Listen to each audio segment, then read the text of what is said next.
السلام علیکم ناظرین، میں ہوں ناصر داوڑ۔ آج ہم بیٹھے ہیں شمالی وزیرستان کے ڈپٹی کمشنر شاہد علی خان صاحب کے ساتھ۔ کمشنر صاحب بتائیے، اس وقت جو اے ڈی آر ہے ہم اس پر بات کرتے ہیں، اے ڈی آر میں اس کا کوئی ضرورت تھا؟ جب مرجر ہو گیا تو یہ علاقے آلریڈی عدالت کے حدود میں آ گئے ہیں، پولیس آ گیا، پولیس ہے اور عدالتیں ہیں، تو اے ڈی آر کی کوئی ضرورت ہے؟ اگر بنایا گیا ہے تو اس کے فائدے اور نقصانات کیا ہیں؟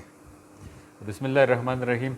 جس طرح آپ لوگوں کو معلوم ہے کہ ادھر مرجر ہو گیا، لیکن ہمارا جو جرگے والا سسٹم ہے وہ اب بھی کنٹینیو ہے۔ اگر ہم بہت سارے سٹل ڈسٹرکٹ کی بات کریں، جس میں سوات، دیر اور باقی جگہ شامل ہے، ادھر بھی آج بھی کورٹ کے ساتھ ساتھ جرگے کا سسٹم بھی چل رہا ہے۔ ہوتا یہی ہے کہ جب ایک فیصلہ ایک جنریشن کر دیتے ہیں تو نیکسٹ جنریشن ایٹ ٹائم اس سے پھر مکر جاتے ہیں، اس کی وائلیشن کر دیتے ہیں۔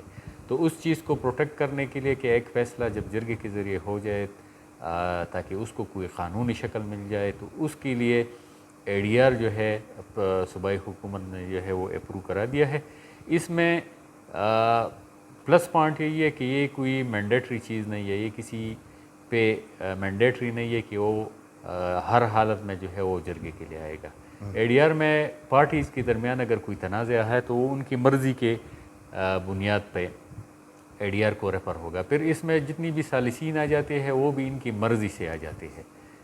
پھر جو فائنل ریزولوشن ہوتا ہے، جو فائنل فیصلہ ہوتا ہے، وہ بھی ایز این ایگریمنٹ کی شکل میں ہوتا ہے۔ تو مطلب اس میں جتنی بھی چیزیں ہیں وہ فریقین کی مرضی کے مطابق ہے۔ وہ اگر فریقین اگر اے ڈی آر کے ذریعے مسئلہ حل کرنا چاہتے ہیں تو ان پہ ڈیپینڈنٹ ہے، اگر نہیں کرنا چاہتے ہیں تو بینگ ایڈمنسٹریٹر ہم کسی کو فورس نہیں کر سکتے کہ آپ اے ڈی آر کے لیے آ جائے۔ پھر دوسری بات یہی ہے کہ اے ڈی آر کے ذریعے جو فیصلہ ہوتا ہے وہ ایز این ایگریمنٹ ہوتا ہے، اس میں کوئی فیصلہ نہیں ہوتا۔ جرگہ ممبران کسی پہ کوئی فیصلہ مسلط نہیں کر سکتے جب تک دونوں فریقین اس پہ ایگریڈ نہیں ہو۔ آخر میں جب یہ فیصلہ آ جاتا ہے تو وہ کورٹ سے اٹیسٹ ہو جاتا ہے۔ تو پھر اگر نیکسٹ جنریشن اس کو کانٹیسٹ کرتی ہے تو اس کو ایک لیگل شیپ مل جاتی ہے، اور پھر وہ کانٹیسٹ نہیں ہو سکتا۔ وہ فیصلہ جو ہے وہ پھر عمر بھر کے لیے جو ہے وہ نافذ العمل ہوتا ہے۔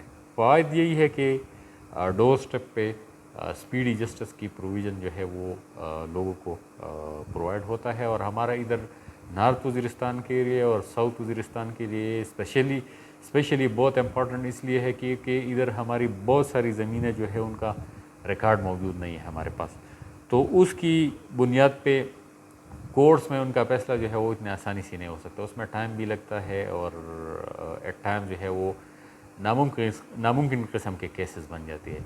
تو یہ اے ڈی آر کے بیسیکلی فوائد ہے کہ اس میں فیصلہ دونوں فریقین کی مرضی کے مطابق ہوتا ہے، اس میں ایگریمنٹ ہوتا ہے، اور پھر اس کو لیگل شیپ بھی مل جاتا ہے، اور پھر نیکسٹ جنریشن یا آنے والے لوگ جو ہے اس کو پھر چیلنج بھی نہیں کر سکتے۔ سر، ہم نے پورے اسٹڈی نہیں کی ہے، لیکن مجھے اتنا اندازہ ہے کہ اے ڈی آر کا جو فیصلہ، مطلب جو اے ڈی آر کے تحت جو جرگہ ہو جائے، اس کے تحت جو فیصلہ ہو گیا وہ آپ ہائی کورٹ میں چیلنج نہیں کر سکتے ہیں، سپریم کورٹ میں چیلنج نہیں کر سکتے ہیں، تو یہ پوائنٹ تھوڑا نیگیٹو تو نہیں ہے؟ یہ اس کو بہت سارے لوگ جو ہے نیگیٹولی پورٹرے کر دیتے ہیں کہ اس میں ایڈمنسٹریشن کے پاس جوڈیشل پاورز آ گئی۔ تو میں اسی فورم کے ذریعے کنوے کرنا چاہوں گا کہ کوئی جوڈیشل پاور جو ہے وہ ایڈمنسٹریشن کے پاس نہیں ہے، کیونکہ ایڈمنسٹریشن کے پاس یہ اختیار نہیں ہے کہ وہ کسی پارٹی کو مجبور کرے کہ وہ اے ڈی آر کے فیصلے کے لیے آ جائے، نمبر 1۔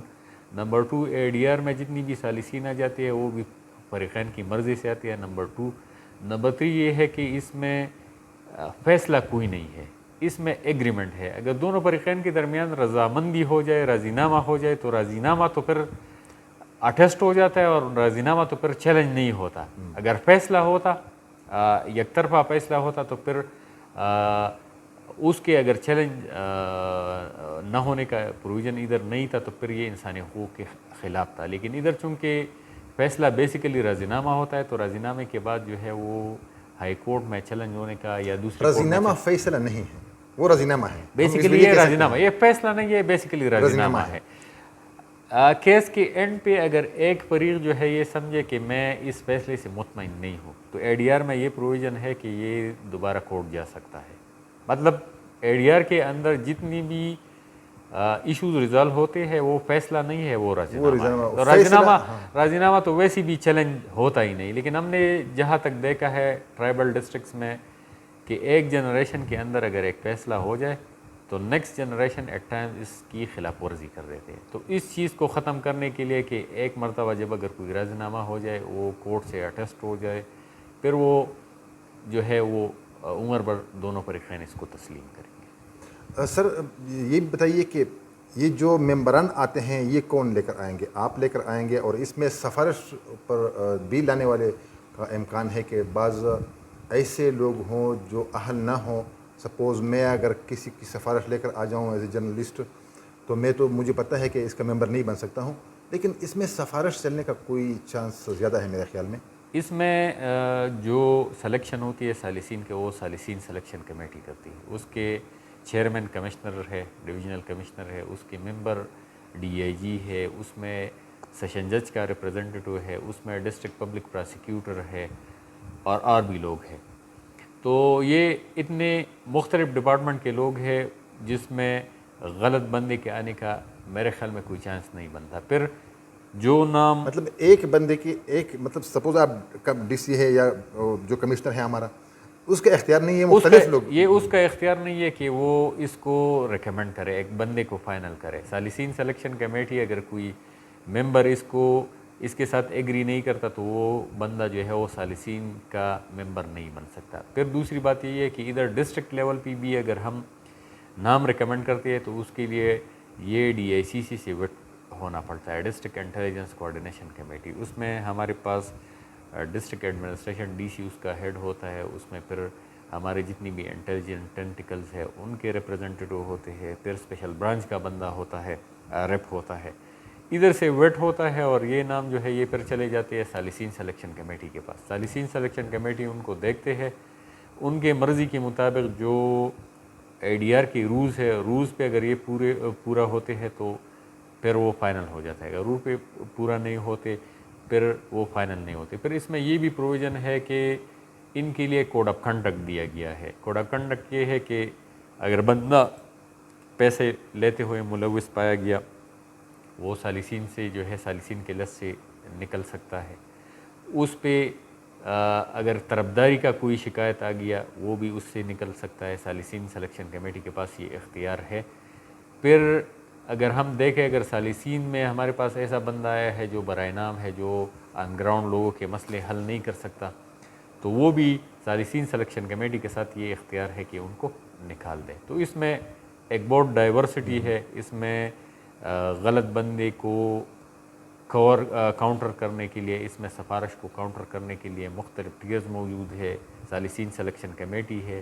ایون اگر غلط بندہ آ بھی جائے مس کنڈکٹ پہ، وہ سالسین سلیکشن کمیٹی ان کو ریموو کر سکتے. اچھا سر، یہ بتائیے کہ اس وقت آپ کے ساتھ پورے جو ٹرائبل ڈسٹرکٹ ہے اس میں زمین یا اراضی کے تنازعات بہت زیادہ ہیں، لیکن سب سے جو محور ہے جو ہم دیکھ رہے ہیں، جو ہر گھر ایک فساد کو فیس کر رہے ہیں، وہ ہے آپ کا شمالی وزیرستان. تو یہاں پر شمالی وزیرستان میں ابھی تک اے ڈی آر کے تحت کتنے مسئلے ڈسکس ہو چکے ہیں، کتنے مسئلوں پر راضینامے ہو چکے ہیں؟ شمالی وزیرستان پورے مرج ڈسٹرکٹس میں، پورے خیبر پختونخوا میں، چونکہ اے ڈی آر ایکسٹینڈ ہے پورے خیبر پختونخوا کو. پورے خیبر پختونخوا میں شمالی وزیرستان پہلا ضلع ہے جنہوں نے سب سے پہلے سالسین نوٹیفائی کر دی. شمالی وزیرستان پہلا ضلع ہے جنہوں نے پہلے 3 کیسز جو ہے وہ اے ڈی آر کے ذریعے بڑے مسئلے، چھوٹے مسئلوں کی بات نہیں کروں گا، ہمارے پاس 14-15 ایسے چھوٹے ایشوز ہیں جن کو ہم نے اے ڈی آر کے ذریعے حل کیا ہے. لیکن میں بڑے لینڈ ڈسپیوٹس کی بات کروں گا. شیرخیل گلک خیل کا مسئلہ ہم اے ڈی آر کے ذریعے ہم نے حل کر دیا. درنومی ذکر خیل کا مسئلہ جو 40 سال کا تنازع چل رہا تھا، جس میں بہت ساری کیجوالٹیز بھی ہوئی ہے، اس کو بھی ہم نے اے ڈی آر کے ذریعے حل کیا ہے. پھر مامروغہ منظر خیل کا جو لینڈ ڈسپیوٹس ہے اس کو بھی ہم نے اے ڈی آر کے ذریعے حل کیا ہے. اور بھی ہمارے بہت سارے لینڈ ڈسپیوٹس جو ہے وہ اے ڈی آر کے ذریعے چل رہے ہیں. تو تمام ایسیز کو ہم نے ٹاسکنگ کی ہے کہ وہ اپنے ایریاز کے اندر جو بڑے ڈسپیوٹس ہے، جو چھوٹے ڈسپیوٹس ہیں، ان پہ اپنا کام شروع کرے. وہ لگے ہے. مزید 14 کیسز ہمارے پاس ریڈی ہے. 3 کیسز ہم نے کورٹ بھیجے ہیں تاکہ اس کے اٹیسٹیشن کا پروسیس جو ہے یہ فائنل ہو جائے. اور باقی ہمارے پاس مزید 14 کیسز ایسی ہے جو آلموسٹ کمپلیٹ ہے، وہ بھی ہم کورٹس بھیجیں گے تاکہ اس کی اٹسٹیشن ہو جائے اور اس کو لیگل اسٹیٹس ملے۔ سر اس جرگے کے ممبران کتنے ہوں گے؟ ثالثین ہمارے پاس ثالثین جو ہے ثالثین ہمارے جو نوٹیفائی ہو گئے ہیں وہ 50 ہے۔